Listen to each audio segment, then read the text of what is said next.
የሚጥል ህመም ልጆች ላይ ምንድነው? በምንስ ይከሰታል? ምልክቶቹ ምንድናቸው? የህክምና አማራጮች ውስጥ ምንድናቸው የሚለውን እናያለን። ሰላም፣ ዶክተር ቤተነኝ የህፃናት ስፔሻሊስት ሐኪም ከለቡ ስታር የእናቶችና የህፃናት እንዲሁም የውስጥ ደዌ ህክምና ማዕከል። እንግዲህ የሚጥል ህመም ልጆች ላይ ምንድነው ለሚለው የጭንቅላታችን ኤሌክትሪካል አክቲቪቲ ከመጠን በላይ ሲለቀቅ የሚከሰት ሲሆን ይህም በአማካይ እስከ 3% ልጆች ላይ ኢን ላይፍ ታይም ሊታይ ይችላል። ምክንያቶቹን ምንድናቸው የሚለውን ስናይ በሁለት ከፍለን እናየዋለን።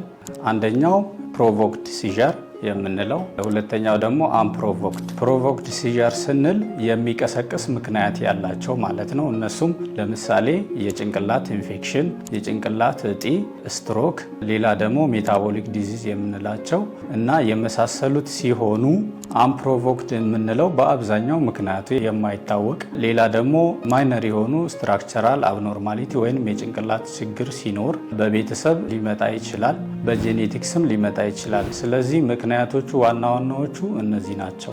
የሚጥል ህመም ልጆች ላይ ምልክቶቹ ምንድን ናቸው የሚለውን ስናይ ምልክቶቹ እንግዲህ እንደ አይነቱ ወይንም እንደ ታይፑ ሊለያይ ይችላል። በአብዛኛው የምናውቀው ግን ጀነራላይዝድ ታይፕ የምንለው ምንድነው? እሱ ራሳቸውን ይስታሉ፣ ሰውነታቸውን ያንቀጠቅጣቸዋል፣ እግርና እጃቸውን፣ አይናቸውን ወደ ላይ ሊገለብጡ ይችላሉ፣ አረፋ ሊደፍቁ ይችላል። ይሄንኛው በአብዛኛው የተለመደው ምልክት ነው። ከዛ ውጭ ደግሞ ፎካል የምንለው ወይንም ከአንድ አካባቢ ተነስቶ እጃቸውን ሊሆን ይችላል፣ እግራቸውን ሊሆን ይችላል፣ አይናቸውን ሊሆን ይችላል፣ ከንፈራቸውን ሊሆን ይችላል የሚያንቀጠቅጣቸው፣ ይሄንኛው ሌላኛው ነው። ከዛ ውጭ ደግሞ በመፍዘዝ ብቻ የሚከሰትም አለ። እሱም አብሰንስ ሲዠር የምንለው ነው። እሱ መፍዘዝና ሰውን አለመናገር ነው። ሌላ ሰውነታቸው አካል እንቅስቃሴ ወይንም ማንቀጥቀጥ ምልክት ሊያሳይ ይችላል። ምልክቶቹ በአብዛኛው እንደ ታይፑ ይለያያል። የሚጥል ህመም እንዴት ሊታወቅ ይችላል ወይንም ዲያግኖሲሱን ስናይ የመጀመሪያው ዲቴይልድ የሆነ ሜዲካል ሂስትሪ። ይሄም ማለት ምንድነው? ወላጆች በሚሰጡን መረጃ የምንወስደው ማለት ነው። ከዛ በተጨማሪ ደግሞ ዲቴይልድ የሆነ ፊዚካል ኤግዛሚኔሽን፣ ይሄም እኛ ምርመራ የምናደርገው ነው። ሁለተኛው ይሄ ነው። ሶስተኛው ደግሞ ኢሜጂንግ የምንላቸው አለ። በአብዛኛው የምንጠቀመው ብሬን ኤምአርአይ፣ ሲቲ ስካን ሲሆን እነዚህም የሲዠሩን ወይንም የህመሙን የሚጥል ህመሙ መነሻ ቦታ ይነግሩናል። ከዛ በተጨማሪ ዋና ዲያግኖስቲክ የምንለው ኢኢጂ የሚባል ምርመራ አለ። ይሄም ኤሌክትሪክ ኢንሴፋሎግራፊ ማለት ነው። የሲዠሩን ወይንም የሚጥል ህመሙን አይነት ከየት እንደሚነሳ እና የህክምናውን ሂንት ወይንም መግለጫ የሚሰጠን ነው። በዚህ ህክምና ህመሙን ማረጋገጥ ይቻላል ማለት ነው።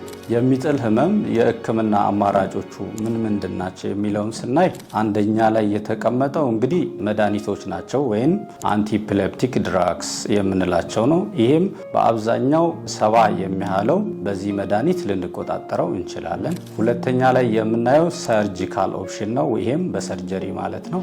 እጢ ወይንም ጭንቅላት ውስጥ ከሚነሳበት ችግሩ ያንን ቦታ ላይ በሰርጀሪ በማስወገድ ሊታከም ይችላል። ሰርጂካል ኦፕሽን ሁለተኛው ነው። ሶስተኛው ደግሞ ኬቶጄኒክ ዳይት የምንለው አለ። ይሄም በምግብ ማለት ነው። ይሄ ማለት ሃይ ፋት ዳይት እና ሎ ካርቦሃይድሬት ዳይት። ይህም ወደ አማርኛ ስተረጉመው ፋት በዛ ያለ ምግብ እና ካርቦሃይድሬት ዝቅ ያለ ማለት ነው። በእነዚህ ኦፕሽኖች ወይንም በእነዚህ ይታከም ይችላል። የሚጥል ህመም መቼ ነው ኢመርጀንሲ የሚባለው ለሚለው ጥያቄ ስንመጣ ብዙውን ጊዜ ዱሬሽኑን ነው የማየው። ማለት የሚቆይበትን ሰዓት፣ ለምሳሌ ከ5 ደቂቃ በላይ ከቆየ፣ ከዛ ውጭ ደግሞ 5 ደቂቃም ሳይቆይ በመሃል ልጆቹ ሳይነቁ በተደጋጋሚ ወይንም ሪከር የሚያደርግ ከሆነ ሁለተኛው ይሄ ነው። ከዛ በተጨማሪ ደግሞ ልጆቹ ተጨማሪ ህመም ካላቸው፣ ለምሳሌ የስኳር ህመም እና ሌሎች ህመሞች ካሏቸው፣ በዛ በሚጥል ሰዓት ደግሞ አደጋ ከደረሰባቸው የአጥንት ስብራት፣ የጭንቅላት ጉዳት፣ ሌላ ደግሞ የመተንፈሻ ችግር ወይንም ምናልባት ሲጥላቸው ወደ ሳንባቸው የገባ ምራቅም ሊሆን ይችላል፣ ሌላ ነገር ትንታ ካላቸው፣ እነዚህ ካሉ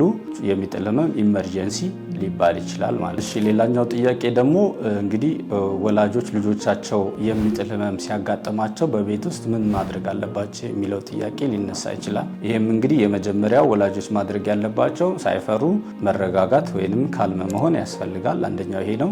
አደጋ የተፈጠረበት ቦታ ሴፍ ካልሆነ እንዳይጎዱ በሚጥላቸው ጊዜ ሴፍ የሆነ ኤንቫይሮንመንት አካባቢ ላይ መውሰድ ያስፈልጋል። ከአካባቢያቸው የሚጎዱ ነገሮች ስለታማ ነገር ሊሆኑ ይችላሉ።